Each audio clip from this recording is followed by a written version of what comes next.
Hey everyone, today I am back in Lost Ark to briefly talk about the balance changes that happened to the Arcanist class. Now, some changes are very minor.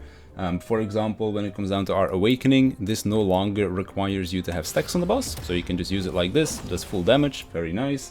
We also have some specialty card changes, well, where the draw odds were changed. Some cards you'll see more, some cards you'll see less. The Chancellor card also got an increased duration by 2 seconds, quite nice. And then, for example, we also have 4 of a kind, which got a change to its stagger. It went from mid to mid-high, so it's gonna help out with that as well. However, there are 3 changes that are a little bit more important. Scratch Dealer, Evoke, and the Star card. When it comes down to Evoke, it's a very simple change. They just made it explode faster. It went from 3 seconds to 2 seconds, so it makes this skill a whole lot easier to use for both Emperor and Empress. And when it comes down to the Star card, this is now going to freeze your mana and then make all your skills cost 0 mana as well. So what it looks like is kind of like this. I'm gonna go Boundless real quick. When I get the skills to do so. There we go, I'm Boundless, and now my mana is frozen for 12 seconds, and I get to just use all of my skills the way I otherwise would, and I just get to enjoy 12 seconds of free Boundless uptime. Now, something that you do need to be very wary of is that you pay attention to when you use your Awakening when this is active.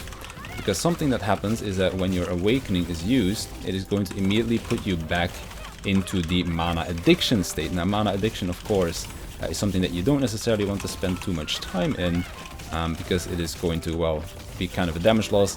I'm trying to like pull another star right here. It's not really working.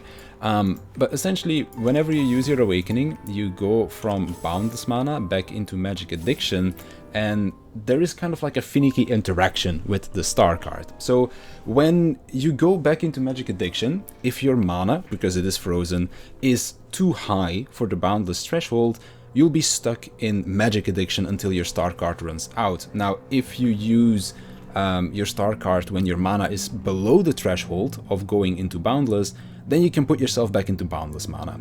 So if you know where that threshold is just about, then it is possible to use it. I'm just going to very quickly put myself in Boundless again to showcase this. Then you can use the Star card safely with your Awakening, but otherwise, if you don't really know where that threshold is, then you need to pay attention to that. So right now I'm in the threshold, so as you can see, I have Boundless, use my Awakening, I'm in Magic Addiction, and now I'm immediately going back into Boundless because I was below the threshold. If I use my Star card, like over here for example, right before I go back into Magic Addiction, and I then use my Awakening, then I am going to be stuck in Magic Addiction until the Star card runs out. So do pay a little bit of attention with that. Use the Star card when you're in Boundless, not in Magic Addiction, and also make sure that you use your Awakening when you're below the threshold, or just wait for the Star card to run out before you use the Awakening as well. Then, last but not least, Scratch Dealer. This looks like a small change, but it actually has some very big impacts on the quality of life of the skill especially.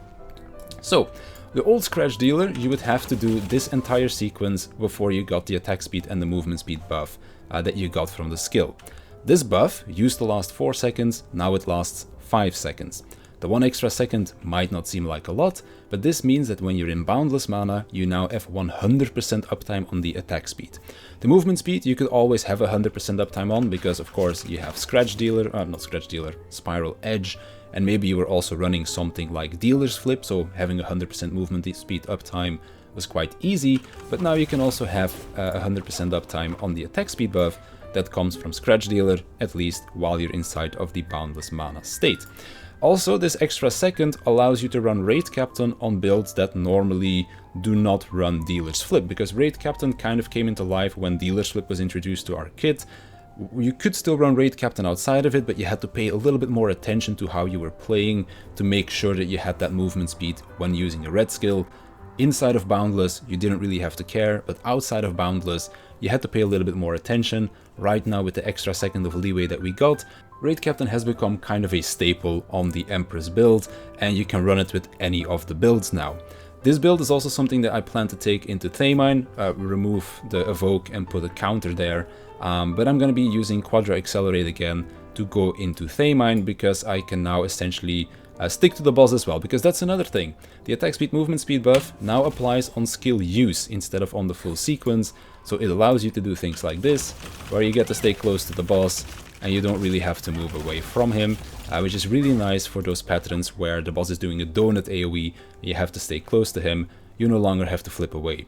Also, really nice for using Secret Garden, because back in the day you would have to spacebar back into the boss if you wanted to use Secret Garden. Now you just get to use it like this, and it just feels so much smoother. Also, the attack speed applying on hit, or like on skill use instead of on the backflip, means that if you do the entire combo, the second and third part of the combo are going to be benefiting from this 20% attack speed. So it just feels a lot snappier to use. It might be kind of hard to like see in a video, but when you're using it yourself and you compare the old to the new, it really does feel a whole lot smoother. So overall, Empress, while the changes might not really seem all that wild, it does feel a whole lot better to use right now. The attack speed that you get from Scratch Dealer no longer needing the backflip, meaning that you get to have your raid captain efficiency on those annoying patterns where you can't backflip and you can't only use Spiral Edge to get your movement speed over there. You now get to use Scratch Dealer for the movement speed too, even if all you're doing is just sticking to the boss like this, like you have full raid captain efficiency from that as well. This also allows you to run other skills, like for example Quadra Accelerate. You could run Stream of Edge if you want to play the Swiftness build. You could run Evoke, because that's also easier to land now, so if you want to pull more cards, you could put Evoke there. So that's just the three options that you kind of have if you don't want to run Dealer's Flip, which Dealer's Flip is still a very good and fun skill to use. However, there are a lot of scenarios where you can't safely use it, or where you can't use it without taking damage, because sometimes you'll just take the damage because you want the uptime. But it's just very nice that there are a lot of other alternatives now, while still allowing you to run Raid Captain, because Raid Captain is a great engraving because it allows you to do two things. One, it allows you to run either Cursed Doll alongside it for some very beefy awakening damage, without having to care about you proccing Barricade to buff your awakening damage as well. And then of course, if you're going into a proc scenario, like for example with Theamine today, you could run Raid Captain Barricade and then not have to worry about running Cursed Doll to get that negative effect on there as well, because when you're progging, you're going to be taking a lot of hits.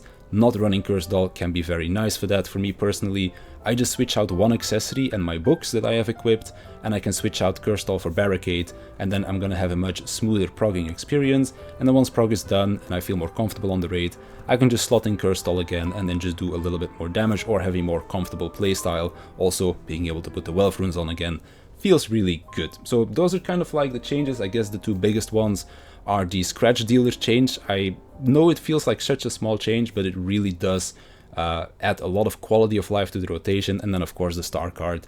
It was the biggest pain point for Empress for me for such a long time, and now they've made it such an amazing addition to the kit that I am really happy that they changed it into what it is today. So yeah, those are the changes to Empress. Let me know what you think about it in the comments down below. I want to thank you for watching, and I'll see you in the next one.